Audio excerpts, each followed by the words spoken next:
Hello and welcome back to my shop. My name is George and I'm coming to you from Chelsea, Quebec.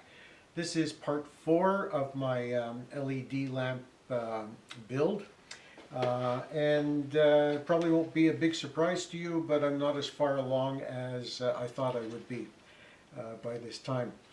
One of the problems that I ran into was that it took an inordinate amount of time to dry fit this third layer onto the first two.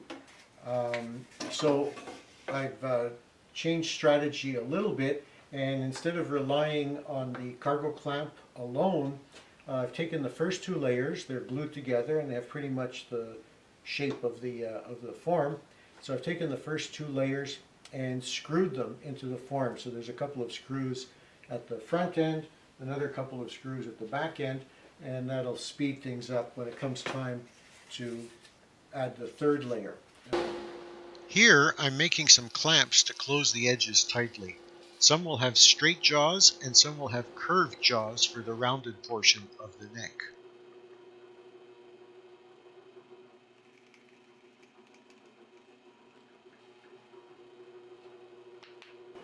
To get the right radius, I used a jig anchored to a pivot point on the router table. I adjusted the distances to the pivot for the inner and outer curvatures as needed.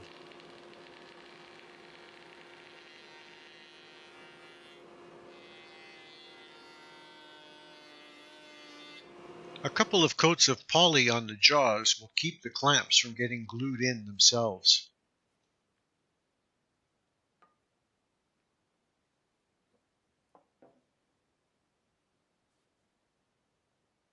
And some assembly was needed.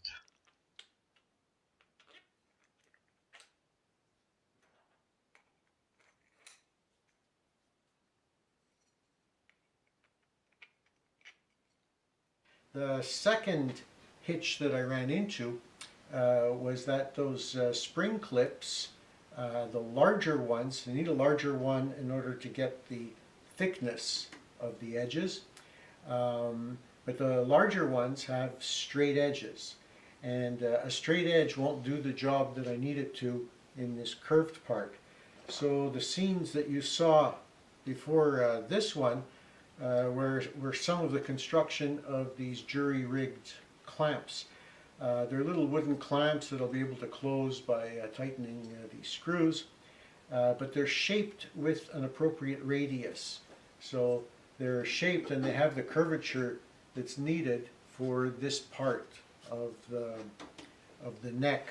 So here's a bucket full of clamps for the curved part, and then there's another box full of similar clamps with straight edges for the straight part. So some of the delay in all of this was the construction of these things. I'd like to boast about this little bit of foresight, mostly because I rarely profit from foresight. I remembered, just in time, that iron and wet oak stain black, so I'm making barriers to keep the steel screws away from the glued edges.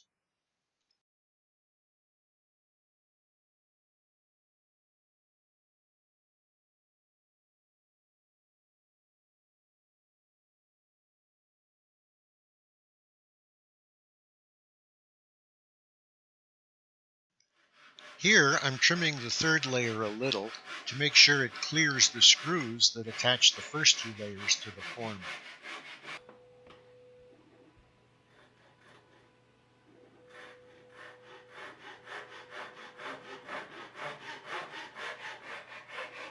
Now a bit of rough sanding to number 2's outer surface and number 3's inner surface.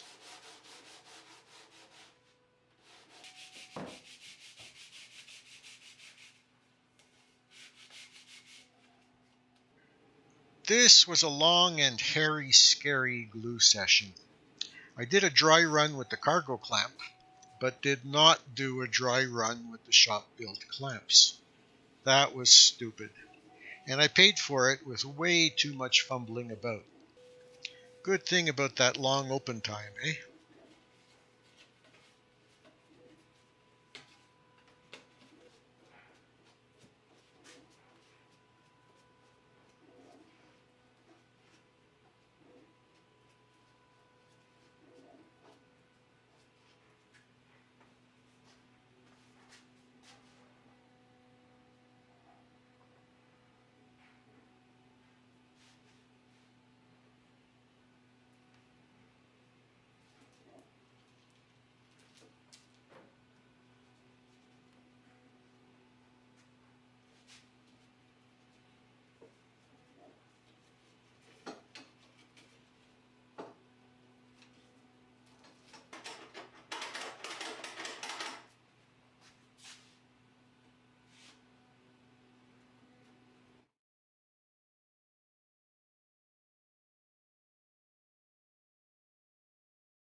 So, not a big surprise, the joint between layers 2 and 3 was imperfect, something I had hoped the clamps would have taken care of.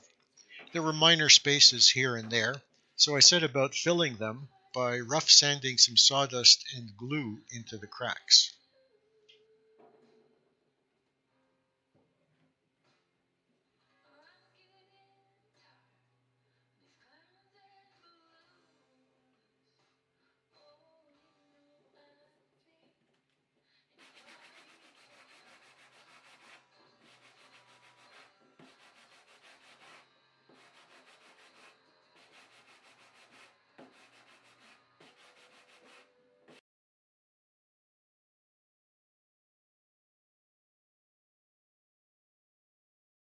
In building up the narrow walls, I have a series of strips about 3/8 or half an inch across. Like the first 3 layers, they are about an eighth of an inch thick. I kept track of their stacking order and am now marking the work with red and blue marks so that I'll get the left and right sides right.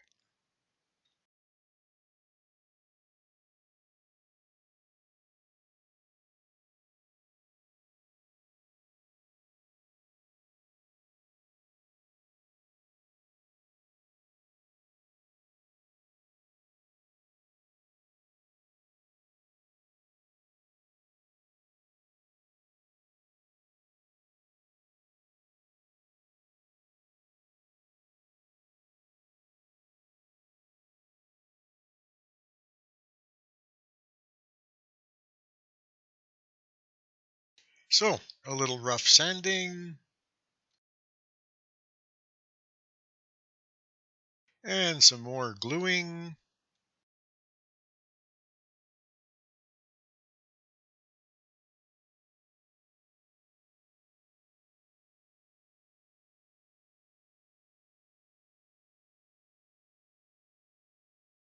And some clamping that went 1,000 times better than the last. I had made some modifications to the clamps between the last session and this one, and this made things just as wonderful as can be, during gluing, that is. If you're at all interested in the clamps, ask about them in the comments below. If you like, I can feature them in a separate video.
So that was me gluing the first side of the first layer. I did that in the morning and let it cure during the daytime. In the evening, I added the second side and let that cure overnight. So now you can see clearly how I'm building up the walls layer by layer, one side at a time. In between layers, I'm going to fair the front ends here so that the edges, so that the walls meet the bottom smoothly, so they taper down to the bottom. The reason for doing that is so that when it comes time to put the final layer on top, that layer is going to be a wide layer, it'll meet the front end and close everything up, so it'll look like a solid piece of wood. So I'll show you some of the fairing in the next video because I'm out of time for this one. So thank you for sticking it through till here. And look, make some time for your passions and share them. That was a wrap.